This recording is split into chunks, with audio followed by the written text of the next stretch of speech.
Hello and welcome, my dear Rajesh friends from class 8. We continue with our story written by Bama. So, actually, this autobiography, this is an extract from an autobiography. बड़ी autobiography थी, उसका एक हिस्सा सिर्फ हमारे course में लिया गया है. The name of the autobiography is Kurukku. Kurukku, something like that. So, an autobiography by Bama exploring her Tamil, Dalit, and Christian identity.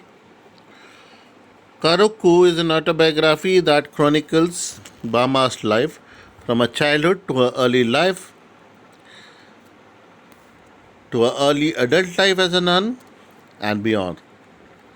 The book was originally written by her in Tamil in 1992 and translated into English version that I read by Lakshmi Holmstrom in the year 2000.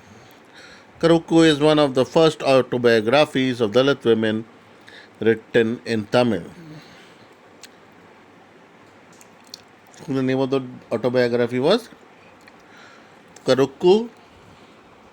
The author was Bama. Translator was Lakshmi Holmstrom. Publisher being Oxford University Press, which published in 2012. And it was a non-fictional, real story. It was in the year 1992 that Bama left the convent that she had been a member of for 7 years. As she writes, that book was written as a means of healing my inward wounds. I had no other motives. We see Bama standing at this moment in her life, trying to make sense of many identities as a Dalit, as a Christian, as a woman. Like most autobiographies, Bama's narrative is not linear. She does not describe events only in terms of the impact they had on her later life, but writes of the experiences she had as moments of oppression that composed her daily lived reality. Excuse me, guys. In his book, one sees Bama's quest to understand and present how her multiple identities as a Dalit, Christian, and woman have impacted her oppression. Karaku is an elegy to the community Bama grew up in. She writes of life there in all its vibrancy and color, never making it seem like a place defined by a singular caste identity, yet a place that never forgets and is never allowed to forget its caste identity. She writes simultaneously of humorous incidents she remembers from her childhood, the games she used to play with her friends, good meals with her family, an oppression of a community by the police, upper castes, and the convent. In this manner, she presents the pervasiveness of caste oppression, how it not only punctuates everyday life, but it is an integral part of it, even in the memory of the community.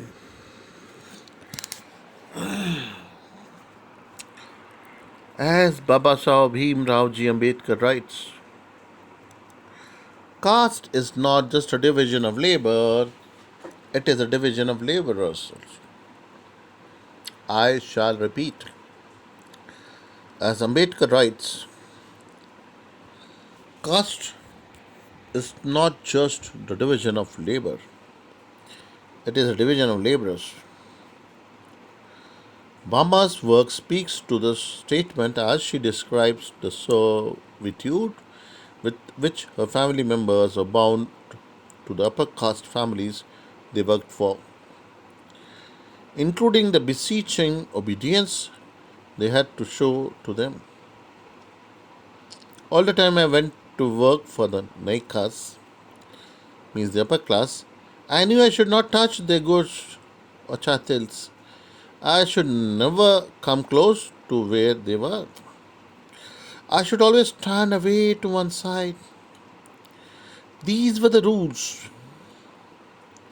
I often felt pained and ashamed, but there was nothing that I could do, she writes in her experience while working for Nika's household in high school. To this day, in my village, both men and women can survive only through hard and incessant labor, she notes. Bama also speaks of the humiliation she experienced in a high school, being Dalit and poorer than her classmates. She was not only a Dalit, she was very poor also. What struck me in particular is the symbolic importance of clothing as a marker of social capital that she writes of. She describes a college party that she did not attend because she could not afford to buy a new sari, hiding in the bathroom until it was over.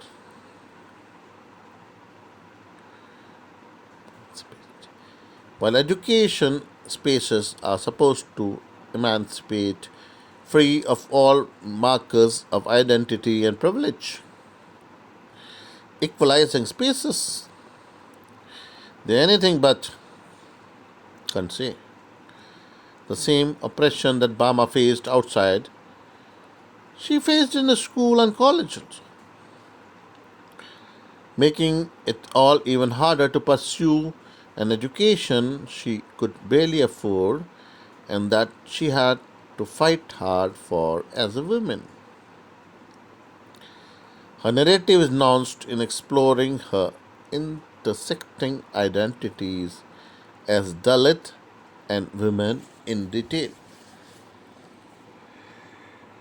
As Bama says in this interview with Geeta Hariharan, we will see this interview in the next part of her video lectures.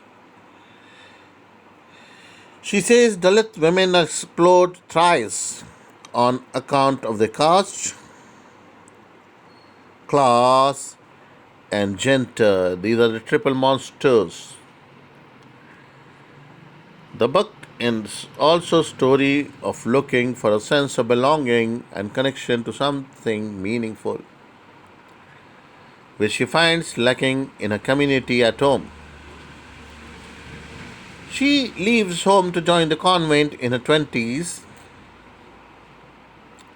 after working for a few years as a teacher, hoping to contribute to a cause larger than caste, class, and identity. However, she finds the convent is not such a sanctuary and is just an oppressive at the spaces outside. So, her illustration of culture within Christian convents is shocking. She writes of the oppression she faced within the convent to practice her religion and daily life in a particular manner. She could recall how she was treated differently from others as a Dalit woman and admonished harshly every time she tried to stand up for herself, think for herself, or speak on her behalf of those the convent was actually meant to serve. Even leaving the convent proved a Herculean task as she was constantly stopped by the more senior nuns. What I love the most about the book is how Bama writes an honest, vulnerable version of herself in it. Its nuance is incredible, and she describes not only her experiences as a Dalit and a woman, but also the loneliness of her everyday life. In the end, she writes about her life after leaving the nunnery.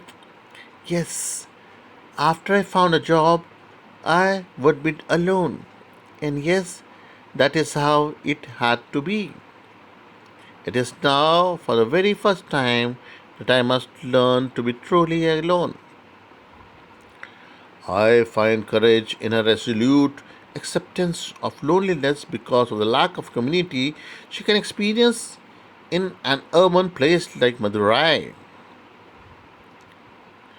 where life is not formally divided according to caste but still perform the same. We are coming towards the end, my dear students.